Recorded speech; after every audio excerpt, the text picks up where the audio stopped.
Hello welcome to GRTV health channel. నీళ్లు నిలబడి తాగితే ఏమవుతుందో తెలుసా? నీటిని ఎప్పుడైనా సరే ప్రశాంతంగా కూర్చుని తాగాలి. నిలబడి నీళ్లు తాగితే ఏం జరుగుతుందో నిపుణులు ఏమంటున్నారో ఇప్పుడు మనం తెలుసుకుందాం.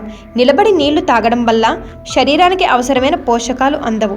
ఆహారం, గాలి ట్యూబ్కు ఆక్సిజన్ సరఫరా నిలిచిపోయే ఆస్కారం ఉంది. దీని ప్రభావం ఊపిరితిత్తులపైనే కాదు, గుండెపైన కూడా పడుతుందట. నిలబడి నీరు తాగడం వల్ల కడుపులో నీటి పరిమాణం పెరిగి కడుపు దిగువ భాగంలోని గోడలపై ఒత్తిడి పడుతుందట.